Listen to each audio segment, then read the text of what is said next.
मेरा नाम है आर्यन और आप देख रहे हैं डार्क फाइल्स।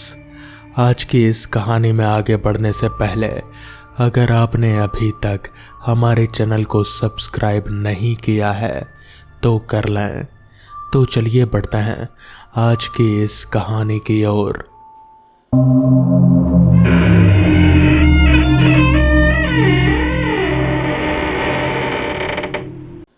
विष्णु प्रसाद राय की जिंदगी बड़ी सीधी सादी थी।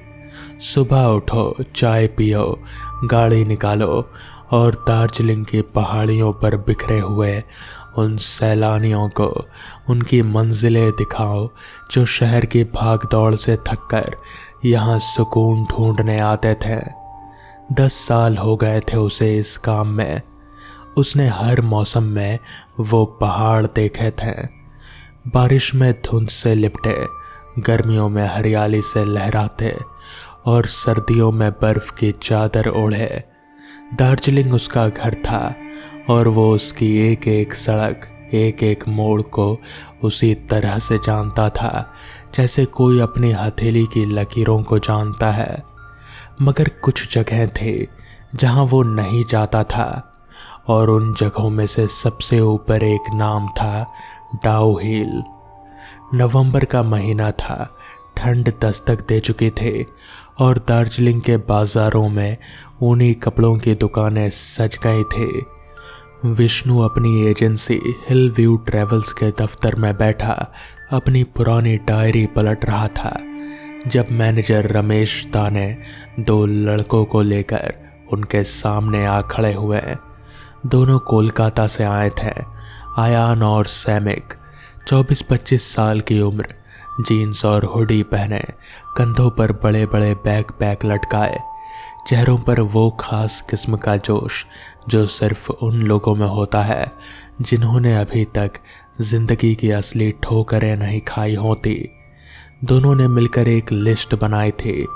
टाइगर हिल, बतासिया लूप, घूम मठ, रॉक गार्डन और टाओ हिल कर्सियोंग। विष्णु ने जब वो कागज देखा तो उसकी नज़र उस आखिरी नाम पर रुक गई। एक पल के लिए उसके अंदर कुछ सिकुड़ा। उसने बाकी सब जगहों पर बिना रुके हाँ कह दी, मगर टाओ हिल के नाम पर उसने कागज को मेज पर रखा और खिड़की से बाहर देखने लगा। उसने सोचा जब उस जगह की बारी आएगी तब समझाऊंगा अभी क्या ज़रूरत है। अगले 2 दिन बड़े आराम से गुजरे। टाइगर हिल पर सूरज उगते देखा, कंचनजंगा की बर्फीली चोटियां लाल हो गईं तो आयान ने अपने फ़ोन से 50 तस्वीरें खींची। बतासिया लूप पर खड़े होकर सैमिक ने कहा था कि ज़िंदगी में पहली बार उसे लगा कि सब कुछ ठीक है। घूम मठ में उन्होंने दीपक जलाए। रॉक गार्डन में पानी की आवाज़ के बीच वो देर तक बैठे रहे। विष्णु उन दोनों को देखकर कभी कभी मुस्कुरा देता था। अच्छे बच्चे थे, फालतू की मांगे नहीं, ज़्यादा नखरे नहीं। मगर तीसरे दिन शाम को जब वो एक ढाबे में बैठे चाय पी रहे थे, आयान ने वो कागज़ फिर निकाला। विष्णु भाई, कल टाओ हिल। विष्णु ने एक लंबी सांस ली। उसने उन दोनों को समझाने की कोशिश की कि डाउ हिल दिन में भी जाने की जगह नहीं है, रात में तो बिल्कुल नहीं। उसने बताया कि वहाँ की फॉरेस्ट रोड पर कई बार ऐसे वाक़ये हुए हैं जिनकी कोई तार्किक वजह नहीं मिली। उसने कहा कि वो सालों से गाइड है और उसने कभी किसी को रात में वहाँ लेकर नहीं गया।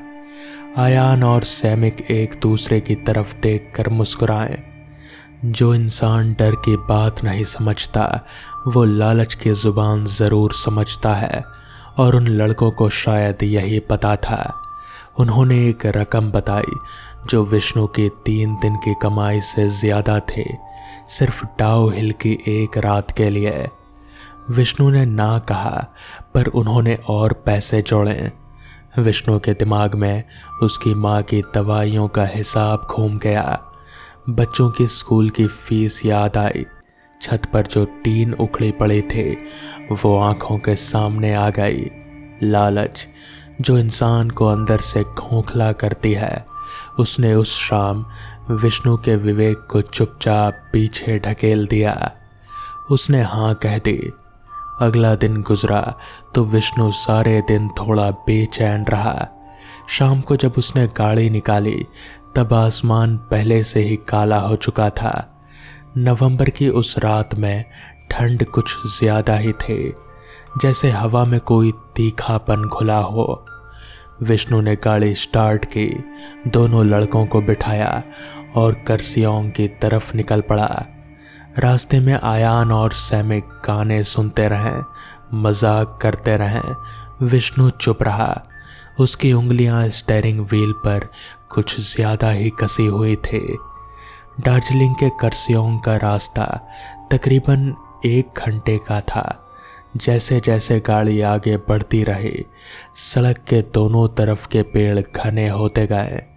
रात के अंधेरे में हेडलाइट की रोशनी में वो पेड़ किसी खड़े हुए पहरेदारों जैसे लग रहे थे, बिल्कुल बेजान, बिल्कुल खामोश। रात के 8 बजे जब विष्णु ने गाड़ी डाउ हिल के जंगल के बाहर रोकी, उसने इंजन बंद किया। कुछ देर कोई कुछ नहीं बोला। जंगल से आती खामोशी, वो खामोशी जो असल में खामोशी नहीं होती बल्कि एक गहरी सांस लेती हुई चीज होती है, उस रात कुछ ज्यादा ही भारी लग रही थी। विष्णु ने टॉर्च चलाई। जंगल में कदम रखते ही हवा का रुख बदल गया। पहले तो एक हल्की सी सिहरन थी जो आमतौर पर ठंड के मौसम में होती है, मगर कुछ ही कदमों बाद वो सिहरन कुछ और हो गई। हवा में एक नमी थी जो सीधे हड्डियों तक उतर जाती थी। पेड़ों के पत्ते बिना किसी तेज हवा के हिल रहे थे, धीरे धीरे, जैसे कोई उन्हें ऊपर से थामे हाथों से सहला रहा हो। विष्णु आगे चल रहा था। टॉर्च की रोशनी में फॉरेस्ट रोड के किनारे लंबे लंबे पाइन के पेड़ लगे दिख रहे थे, जो इतने ऊंचे थे कि उनकी चोटियां रात के अंधेरे में गुम हो रही थी। उसने पीछे मुड़कर देखा। दोनों लड़के पीछे थे। सैमिक अपने फोन से वीडियो बना रहा था। आयान इधर उधर देख रहा था। ठीक था। विष्णु ने आगे बढ़ना जारी रखा। फिर बिल्कुल अचानक हवा का एक तेज झोंका आया, इतना तेज कि विष्णु की टॉर्च एक पल के लिए हिल गई। पत्ते हवा में उड़े और उनके साथ एक आवाज आई, फुसफुसाहट। कोई एक नहीं, कई आवाजें, जैसे जंगल के अंदर से, पेड़ों के पीछे से कुछ कहा जा रहा हो। विष्णु रुक गया। उसने आवाज सुनने की कोशिश की, मगर शब्द पकड़ में नहीं आए। बस एक ही बुनबुनाहट थी जो हवा के साथ आती थी और हवा के साथ ही चली जाती थी। उसने पीछे मुड़कर उन लड़कों को सतर्क रहने की बात कही। कोई जवाब नहीं। उसने फिर कहा, फिर भी सन्नाटा। विष्णु ने पलट कर देखा। जहां अभी तक 2 लड़के खड़े थे, वहां सिर्फ अंधेरा था। पहले एक पल के लिए उसे लगा कि शायद वो पीछे रह गए हों, शायद कहीं पर रुक गए हों। उसने टॉर्च घुमाई, बाएं दाएं पीछे, कहीं कोई नहीं था। बस पेड़ थे और उनकी लंबी लंबी परछाइयां थी जो टॉर्च की रोशनी में खींचती और सिकुड़ती थी। विष्णु का गला सूख गया। उसने जोर से पुकारा, आयान का नाम लिया, सैमिक का नाम लिया। उसकी आवाज जंगल में गूंज फैली और वापस आ गई, मगर उसके साथ कोई जवाब नहीं था। सिर्फ उसकी अपनी ही आवाज की गूंज थी जो पेड़ों से टकरा कर लौटते थे और हर बार थोड़ी सी अजीब लगती थी, जैसे वो आवाज उसकी नहीं। वो वापस उस जगह, उस तरफ दौड़ा जहां वो दोनों आखिरी बार दिखे थे। जमीन पर सैमिक का एक एयरफोन पड़ा था, बस इतना। जैसे वो वहां से बस उठकर चले गए हों, बिना आहट के, बिना किसी आवाज के। विष्णु का दिल तेज धड़कने लगा। उसने सोचा कि वो शायद जानबूझकर छुपे हों, मजाक करने के लिए। लेकिन उस जंगल में, उस रात में, उस खामोशी के बीच उस सोच पर भरोसा करना मुश्किल था। उसने एक और बार पुकारा। इस बार उसकी आवाज में एक कंपकपी थे जिसे वो छुपा नहीं सका। जवाब में फुसफुसाहट। विष्णु आगे बढ़ा। उसे पता था कि रुकना गलत होगा। उसे उन दोनों को ढूंढना था। उसने टॉर्च की रोशनी में हर पेड़ के पीछे झांका, हर झाड़ी को देखा। जंगल की जमीन पर गिरी हुई पत्तियां उसके कदमों के नीचे टूटती थी और हर बार वो आवाज उस खामोशी में गूंजती थी, जैसे कोई और भी उसकी चाल सुन रहा हो। कुछ मिनटों की भटकन के बाद टॉर्च की रोशनी में उसे आयान दिखा। वो एक पेड़ के तने के पास खड़ा था, पीठ विष्णु की तरफ, बिल्कुल स्थिर, जैसे कोई मूर्ति हो। विष्णु उसके पास दौड़ा, उसके कंधे को पकड़ा। आयान पलटा और उसका चेहरा देखकर विष्णु एक कदम पीछे हटा। आयान की आंखें खुली थी, बहुत ज्यादा खुली। उनमें कोई भाव नहीं था, जैसे वो देख रहा हो मगर देख नहीं रहा। उसके होंठ हल्के हल्के हिल रहे थे मगर कोई आवाज नहीं निकल रहे थे। उसका हाथ उस पेड़ के तने को छू रहा था, उस जगह को जहां पेड़ की छाल में कुछ खरोंचे थे। विष्णु ने उसे जोर से हिलाया। आयान की नजर धीरे धीरे विष्णु पर आई। कुछ पल की खामोशी के बाद उसने कहा, बस इतना कि उसने किसी को देखा था, सड़क के किनारे पेड़ों के बीच से गुजरते हुए, एक बच्चे को जो चल रहा था मगर उसके पांव जमीन से कुछ ऊपर थे। विष्णु ने उसकी बात को बीच में काटा। सैमिक कहाँ था, यही सबसे जरूरी था। आयान को नहीं पता था। वो दोनों सैमिक को ढूंढने निकले। जंगल अब और घना हो गया था या शायद रात और गहरी हो गई थी, फर्क करना मुश्किल था। हवा की फुसफुसाहट रुकती नहीं थी। विष्णु की टॉर्च की बैटरी कम हो रही थी। रोशनी पहले से पीली और कमजोर थी। तब उन्हें एक आवाज सुनाई दी, रोने के नहीं, कुछ और। एक अजीब लगातार बड़बड़ाहट, जैसे कोई किसी अजनबी जुबान में कुछ पढ़ रहा हो। विष्णु उस आवाज की तरफ मुड़ा और आयान उसकी बाह पकड़ उसे पीछे करने लगा। फॉरेस्ट रोड से थोड़ा अंदर एक पुराने टूटे फूटे दीवार के टुकड़े के पास सैमिक बैठा था, जमीन पर, दोनों घुटने मोड़कर, दोनों हाथ घुटनों पर, सिर झुका हुआ, और वो बड़बड़ा रहा था। विष्णु ने पास जाकर देखा। सैमिक की आंखें बंद थी, उसके माथे पर पसीना था। इस ठंड में उसकी उंगलियां कुछ पकड़ने की कोशिश में मुट्ठी बना रही थी और खुल रहे थे बार बार। विष्णु ने उसे कई बार पुकारा, कोई असर नहीं। उसने जोर से थप्पड़ मारा, हल्का नहीं, जोर से। सैमिक चौंक कर आंखें खोला। उसकी नजर भटकती रही, ऊपर नीचे, दाएं बाएं, जैसे उसे समझ ही नहीं आ रहा हो कि वो कहाँ है, कौन है, क्या है। फिर उसकी नजर विष्णु पर टिकी। उसने कुछ कहने की कोशिश की मगर शब्द नहीं निकले। विष्णु को अब एक पल भी यहाँ रुकना मंजूर नहीं था। उसने सैमिक को उठाया, आयान को इशारा किया और वो तीनों वापस मुड़े, मगर रास्ता वही नहीं था।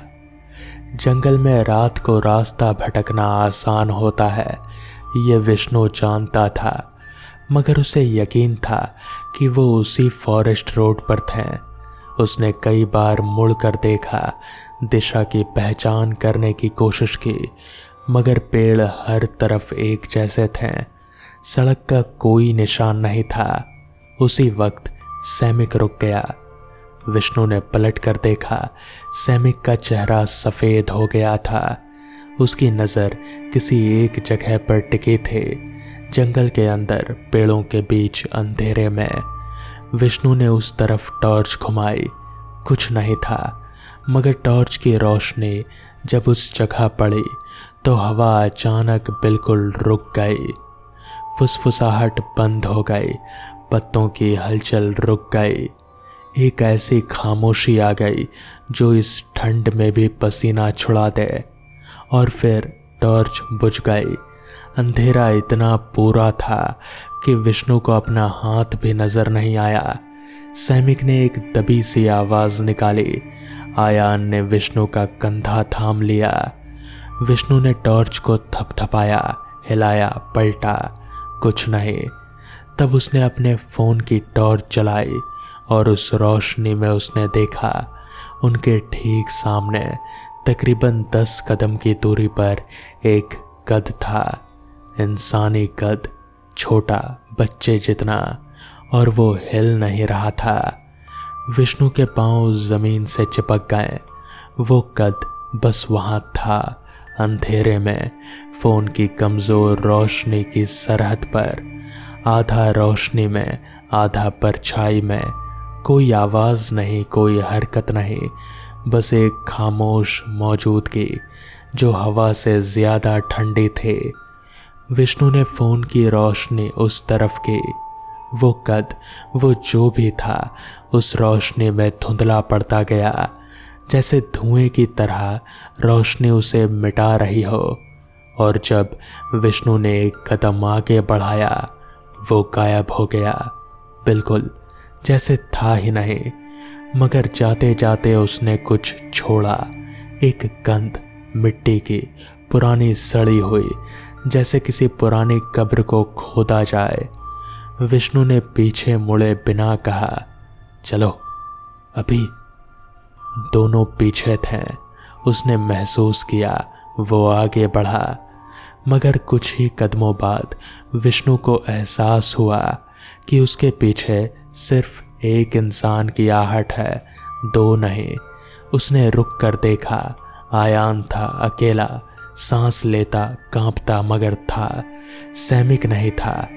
इस बार विष्णु ने वापस जाने से इनकार किया। उसने आयान को अपने बराबर रखा, उसकी कलाई पकड़ी और उसे जंगल के बाहर की तरफ खींचता चला गया।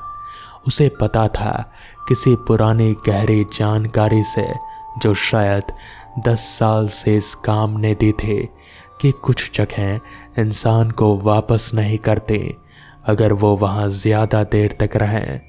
उसने चलते चलते जोर से सैमिक को पुकारा, 1 बार, 2 बार, 3 बार। तीसरी बार के बाद पेड़ों के पीछे से एक आवाज आई, सैमिक की नहीं, किसी और की, जो सैमिक के नाम से जवाब दे रही थी। आवाज वही थी, शब्द वही थे, मगर उसमें एक खोखलापन था, जैसे किसी ने सैमिक की आवाज की नकल उतारी हो, बिना उसकी आत्मा को समझे। आयान रुक गया। उसने उस आवाज की तरफ मुड़ना चाहा। विष्णु ने उसकी कलाई और कसकर पकड़ी। उसने आयान के कान में कहा, जो भी सुन रहे हो वो सैमिक नहीं है। और वो जानता था कि वो सच कह रहा है। इस जंगल में, इस रात में जो आवाजें आती है वो इंसानी नहीं थी, वो इन चीज़ों की थी जो यहाँ बरसों से रहती हैं और जो इंसान की कमजोरियों को जानती थी। आयान सिसका, मगर रुका नहीं। वो दोनों भागे।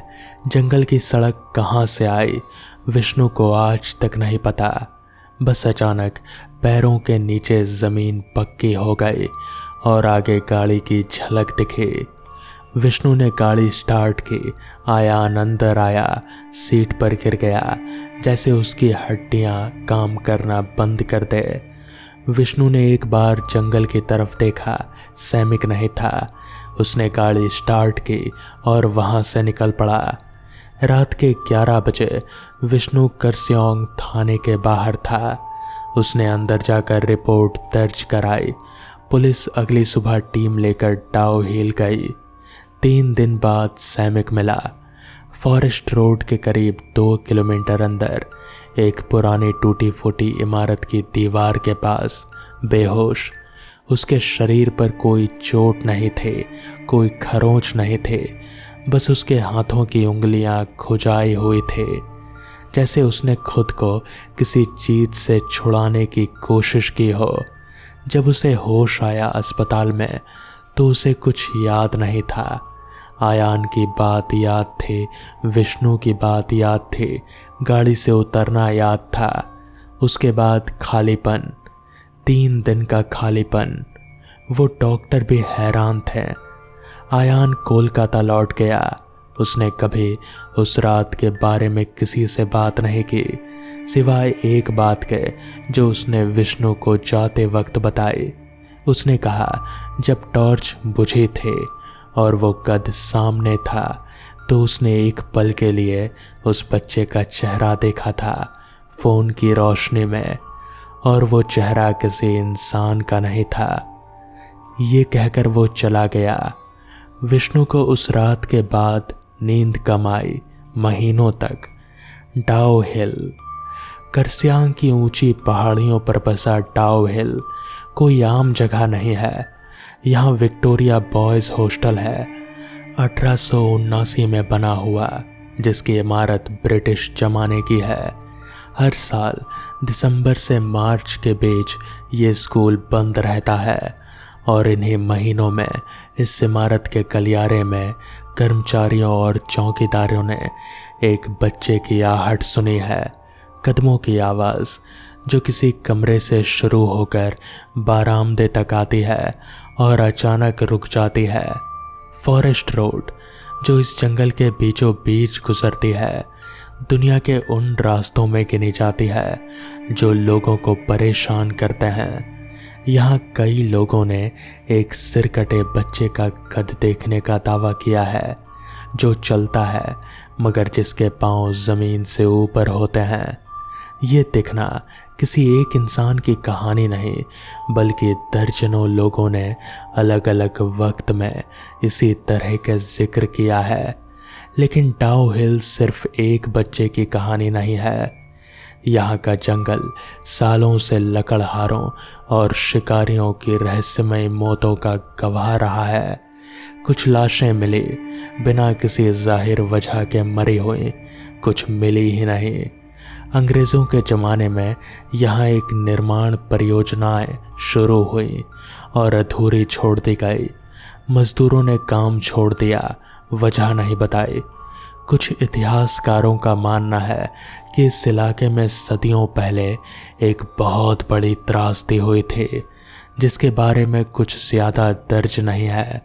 स्थानीय लोग कहते हैं कि डाउ हिल के जंगल में वो आत्माएं हैं जो अधूरी हैं, जो अपनी जगह से बंधी हैं, जो आने वाले इंसानों से कुछ चाहती हैं। क्या, ये कोई नहीं जानता, मगर जो एक बार उनकी पकड़ में आ जाता है वो या तो खाली होकर लौटता है या कभी लौटता ही नहीं। विष्णु आज भी दार्जिलिंग में है, गाड़ी चलाता है, सैलानियों को घुमाता है, टाइगर हिल, बतासिया लूप, मठ बगान, सब। लेकिन कोई भी उससे डाउ हिल के बारे में बात करे तो वो मुस्कुरा देता है। जवाब देता है सिर्फ इतना कि वो जगह उसकी लिस्ट में नहीं, और जो लोग उससे पूछते हैं कि क्यों, वो उनकी आंखों में देखता है और कहता है कुछ जगह हैं जो सिर्फ दिन में खूबसूरत लगती हैं, रात उनकी नहीं होती। रात उनकी होती हैं जो वहाँ हमेशा से हैं, और उसकी आवाज़ में एक कपकपी होती है। वो लालच से नहीं आती, वो उस रात से आती है जो अभी तक उसके साथ है। तो दोस्तों, ये थी आज की पहली कहानी। कैसी लगी आपको ये कहानी, मुझे कमेंट्स में ज़रूर बताएं। तो चलिए बढ़ते हैं आज की दूसरी कहानी की ओर। सुराज के गांव में उस जमाने में एक कहावत मशहूर थी, जिसके पास गाड़ी उसके पास जिंदगी। और उस पूरे इलाके में सिर्फ एक आदमी था जिसके पास गाड़ी थी, सुराज। उसने वो गाड़ी किसी बड़े सपने से नहीं खरीदी थी, बस एक हिसाब था उसके दिमाग में। खेत में पसीना बहाकर जितना मिलता है उससे ज़्यादा गाड़ी चलाकर मिलेगा। उसने अपनी बाप की ज़मीन का एक टुकड़ा बेचा, कुछ उधार लिया और एक सफ़ेद मारुति ओमनी ले आया। उस वक्त वो गाड़ी उसकी आंखों में किसी चांद से कम ना थी। हर रोज़ सुबह उठकर उसे एक बार छूता था, जैसे तसल्ली कर रहा हो कि हाँ अभी भी है। धीरे धीरे सुराज का नाम फैला।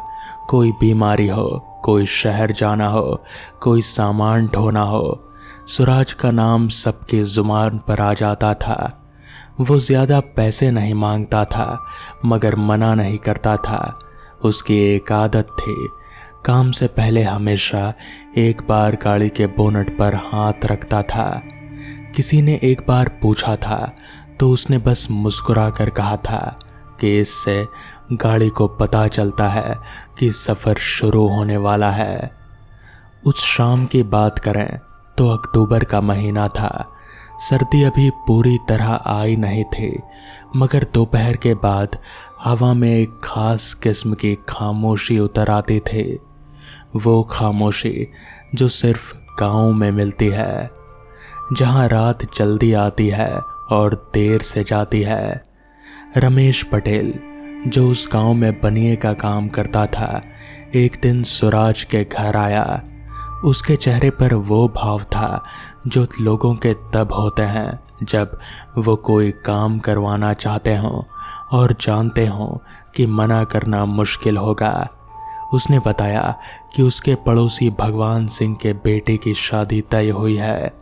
बारात जाएगी 6 गांव दूर हरिपुर। ट्रेन से ज़्यादातर लोग जाएंगे मगर भगवान सिंह खुद, उनका बेटा यानी दूल्हा और कुछ खास लोग, कुल 8 गाड़ी से जाना चाहते हैं, ठाठ से, शान से। गांव का पहला दूल्हा जो गाड़ी में बैठकर बारात लेकर जाएगा। सुराज ने हिसाब लगाया, 6 गांव मतलब कोई 30-35 किलोमीटर। वहाँ जाना, शादी, वापसी, पूरी रात का काम।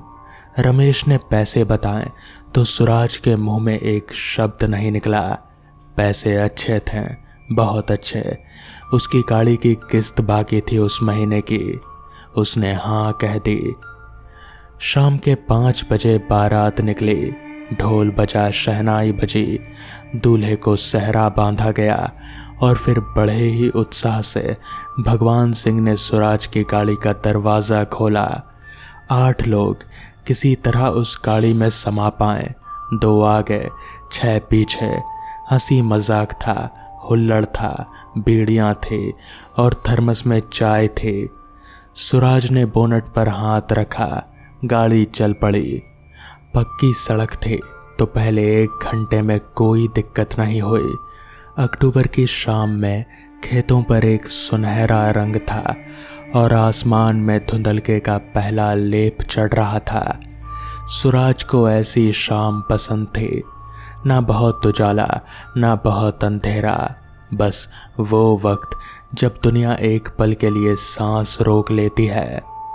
रास्ते में एक जगह चाय पीने के लिए रुके। भगवान सिंह ने सुराज को भी बुलाया। बैठो भाई, तुम भी पियो। सुराज ने एक कप लिया और धीरे से गाड़ी के पास ही खड़ा रहा। वो कभी मेहमानों के साथ बैठकर नहीं खाता पीता था, बस एक अदब था उसमें, अपनी जगह जानता था। रात के 8 बजे वो हरिपुर पहुँचे। लड़की वाले बाहर खड़े थे, तोरण था, दिए थे, औरतें गीत गा रहे थे। उस छोटे से गांव में उस रात एक अलग ही रौनक थी। सुराज ने गाड़ी की एक तरफ खड़ी किया, इंजन बंद किया और सीट पर थोड़ा पीछे झुककर आंखें बंद कर ली। उसे भूख लगी थी मगर उसने सोचा थोड़ी देर में खाना मिलेगा। शादी हुई, फेरे हुए। लड़की वाले के घर का खाना बड़ा अच्छा था। देसी घी में दाल बनी, चावल और एक मीठी चीज़ जिसका नाम सुराज को बाद में भी याद नहीं रहा, मगर उसका स्वाद याद रहा। बहुत देर तक लोग बैठे रहे, मिलना जुलना, बातें, रोना हंसना, शादियों में जो होता है वो सब। सुराज चुनिंदा हो रहा था। उसने एक बार घड़ी देखी, 11 बज रहे थे। और तभी कुछ हुआ जो उसे बाद में अजीब लगा। लड़की के बाप का नाम था हरखू सिंह। बड़ा आदमी था गांव में, उम्र कोई 60 के आसपास, माथे पर गहरी लकीरें, आंखों में एक थकान जो उम्र से नहीं किसी और चीज से आ गई थी।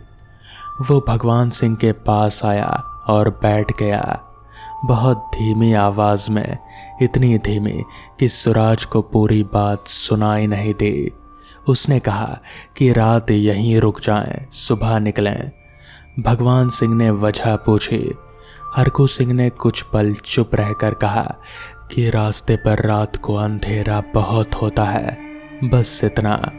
मगर जब भगवान सिंह ने जोर दिया, अरे भाई गाड़ी है, रोशनी है, क्या दिक्कत होगी, तो हरखू सिंह ने एक और बात कही जो सुराज को आधी अधूरी सुनाई दी। उसने कुछ कहा था जिसमें वो रास्ता और पगडंडी वाला मोड़ जैसे शब्द थे। फिर उसने सुराज की तरफ देखा। वो नज़र सुराज को अजीब लगी। हरखू सिंह की आंखों में डर नहीं था, कुछ और था। वो भाव जो किसी को तब होता है जब वो जानता हो कि आगे क्या होगा और कुछ कर नहीं सकता। उसने सुराज से पूछा, बेटा तू तो नया है इस रास्ते पर, तूने पहले यहाँ से रात को कभी गाड़ी चलाई है? सुराज ने कहा नहीं। हरखू सिंह कुछ और कहने वाले थे, मगर भगवान सिंह ने बीच में ही कहा, हरखू भाई आप बेफिक्र रहो, हम निकल जाते हैं। दूल्हे को कल सुबह और भी काम है, उधर भी काम है, समझो बात को। और बात खत्म हो गई। उस वक्त सुराज के मन में थोड़ी देर के लिए हलचल हुई, जैसे कोई धागा खींचा गया हो और छोड़ दिया गया हो। मगर वो ड्राइवर था, जहाँ कहा जाए वहाँ ले जाना उसका काम था, सोचना उसका काम नहीं था। रात के 11:45 पर गाड़ी हरिपुर से रवाना हुई। अब गाड़ी में सिर्फ 4 लोग थे, सुराज, भगवान सिंह, उनका बेटा राजेश और नई नवेली दुल्हन। दुल्हन का नाम सुराज को उस रात नहीं पता था। वो बस लाल जोड़े में एक साया थी जिसके कहनों की आवाज़ कभी कभी सुनाई देती थी जब गाड़ी किसी गड्ढे में गुजरती थी। पहले 20 मिनट सब ठीक रहा, सड़क पक्के थे, हेडलाइट्स में दूर तक खेत दिखते रहे और भगवान सिंह सामने की सीट पर बैठे किसी पुरानी बात का जिक्र कर रहे थे। फिर एक मोड़ आया। सुराज ने देखा कि सड़क 2 हिस्सों में बट रही है। बाईं तरफ वो पक्की सड़क जो शायद किसी दूसरे गांव की तरफ जाती थी, और दाईं तरफ एक पगडंडी, मिट्टी की संकरी, दोनों तरफ से खेतों ने घेरी हुई। भगवान सिंह ने दाईं तरफ इशारा किया, इधर से जाओ, रास्ता सीधा है। सुराज ने गाड़ी मोड़ी। पगडंडी पर गाड़ी धीमी हो गई। मिट्टी थी, जगह जगह गड्ढे थे। हेडलाइट्स में वो रास्ता किसी जख्म की तरह दिखता था, लंबा, संकरा और आगे कहीं खत्म होता हुआ। दोनों तरफ के खेतों में खड़ी फसल थी। अक्टूबर में फसल लंबी हो चुकी थी, कंधे के बराबर। रात में वो फसल हवा में हल्के से हिल रहे थे। सुराज को अब खामोशी महसूस हो रही थी। गाड़ी में सब चुप थे। भगवान सिंह की बातें कहीं खत्म हो गई थी। पीछे दूल्हा राजेश और दुल्हन दोनों की आंखें थकान से बंद थी शायद। गाड़ी की हेडलाइट्स के आगे बस वो मिट्टी का रास्ता था। और फिर गाड़ी रुक गई। नहीं, गाड़ी बंद नहीं हुई। इंजन चल रहा था, डैशबोर्ड की सारी लाइटें जल रहे थे, मगर गाड़ी आगे नहीं बढ़ रही थी। बिल्कुल वैसे जैसे किसी ने पीछे से थाम लिया हो। सुराज ने एक बार एक्सेलरेटर दबाया, टायर घूमे, मगर वो आवाज़ आई जो तब आती है जब पहिया ज़मीन पर रगड़ता हो मगर गाड़ी हिलती नहीं। उसने दोबारा दबाया, ज़्यादा ज़ोर से, कुछ नहीं। भगवान सिंह आगे से बैठे थे, वो उठ गए। क्या हुआ, धंस गई क्या? सुराज ने गाड़ी से उतरकर पीछे देखा। टायर ज़मीन पर थे, कोई गड्ढा नहीं था, कोई पत्थर नहीं था। मिट्टी नरम ज़रूर थी, मगर इतनी नहीं कि गाड़ी फंसे। उसने हाथ से पीछे का बम्पर देखा, कुछ नहीं था, मगर जब वो झुककर नीचे देखने लगा तो उसे लगा एक ठंड। वो सर्दी की रात थी, हवा थी, मगर जो ठंड उसने उस पल में महसूस की वो बाहर की हवा से नहीं आए थे, वो ठंड अंदर से थी।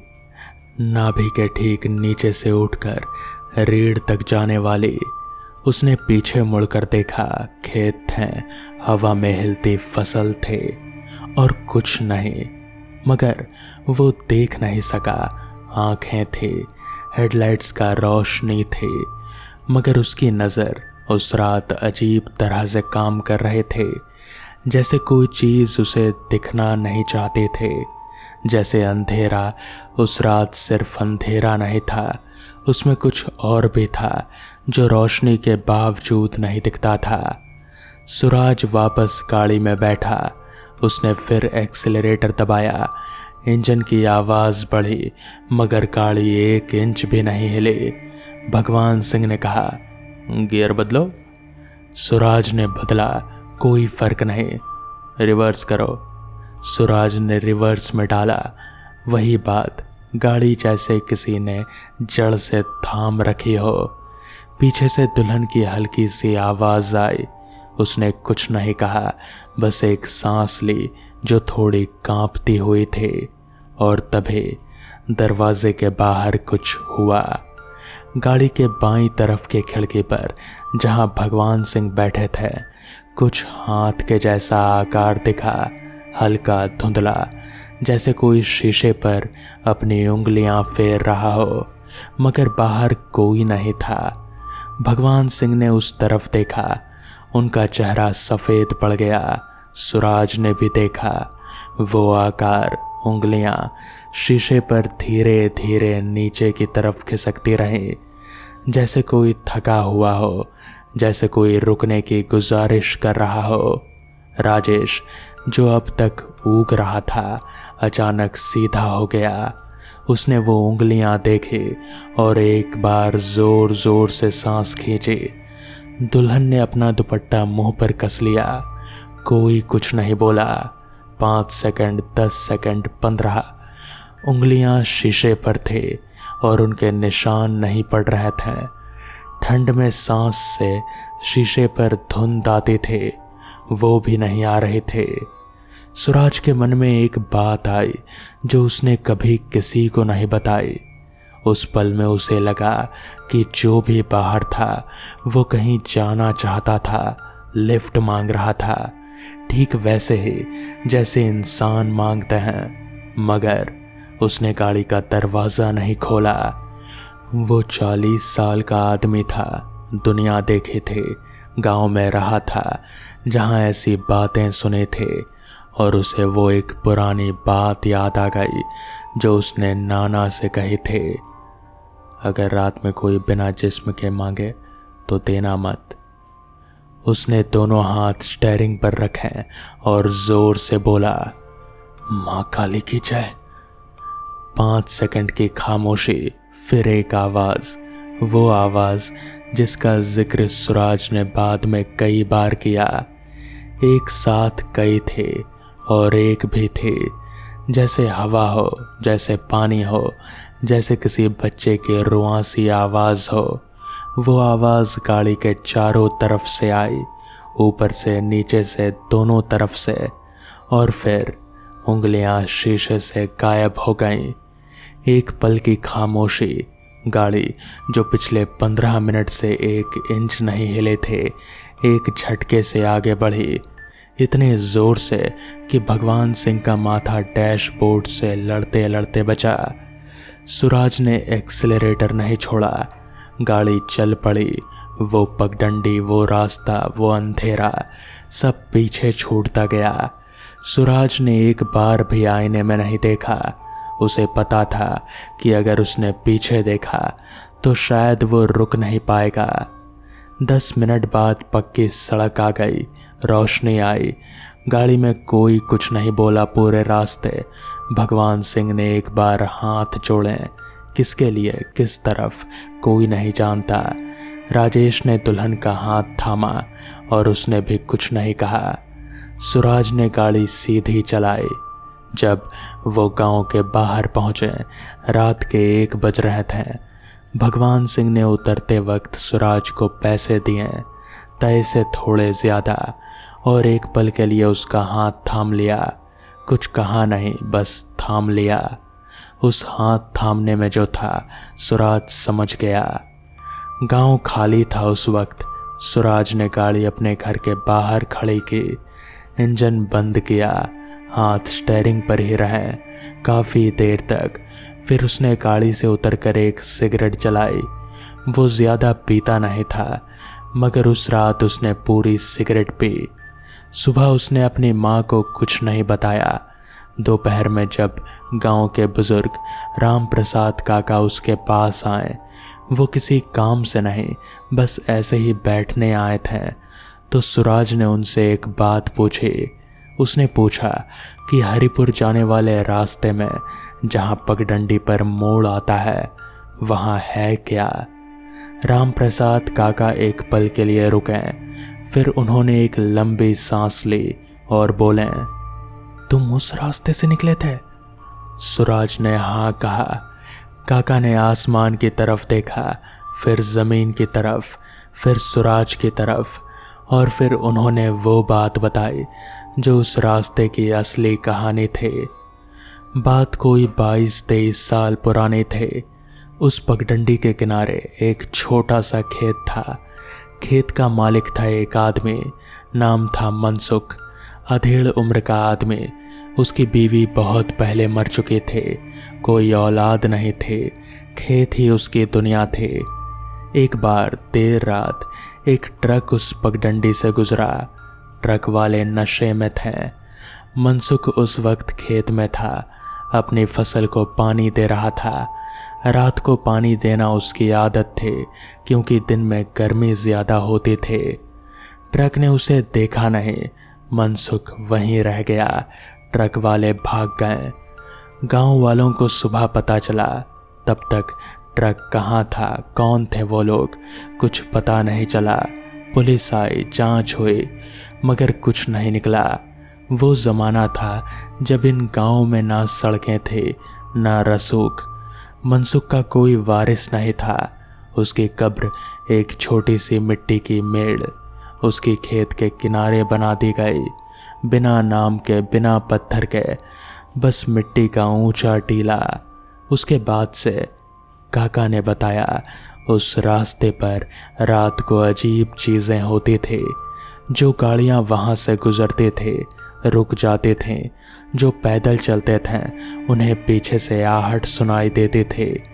एक बार एक ट्रक वाला जो उस इलाके का नहीं था, उस पगडंडी पर फंस गया था। सुबह जब लोग मिले तो वो अपनी सीट पर बेहोश था और ट्रक की सारी खिड़कियां मिट्टी से सनी थे अंदर से, जबकि ट्रक बंद था। उसने जो होश में आकर बताया वो किसी ने लिखा नहीं, किसी ने माना नहीं। काका ने कहा, मनसुख को किसी ने इंसाफ नहीं दिलाया। वो अब भी उस रास्ते पर है। शायद वो उन्हें ढूंढता है जो उस रात ट्रक चला रहे थे, या शायद वो बस अकेला है। सुराज ने पूछा, तो वो नुकसान नहीं पहुंचाता? काका एक पल रुके। जिसने उसे नुकसान नहीं पहुंचाया उसे उसने नहीं रोका, हमेशा। सूरज उस दिन के बाद उस रास्ते से कभी नहीं गया। जब कोई हरिपुर का किराया मांगता तो वो लंबे रास्ते से जाता। ज़्यादा वक्त लगता था, ज़्यादा पेट्रोल जलता था, मगर वो पगडंडी वो कभी पार नहीं करता था। एक बार किसी ने पूछा तो उसने कहा, उस रास्ते पर गाड़ी अच्छी नहीं चलती। बस इतना। हरकू सिंह से उसकी मुलाकात कुछ महीने बाद हुई, किसी दूसरे मौके पर। तब हरकू सिंह ने उसकी तरफ देखकर एक ही बात कही थी, निकल गए तुम लोग, अच्छा हुआ। सूरज ने कहा था, आपने बताया क्यों नहीं सही से? हरकू सिंह ने जवाब दिया था, बताता तो भगवान सिंह जी मानते नहीं, और तुम ड्राइवर थे, तुम्हें लेकर जाना था। उसमें कोई माफ़ी नहीं थी, बस एक सच्चाई थी जो शायद उन गाँव में सबसे पुरानी सच्चाई थी।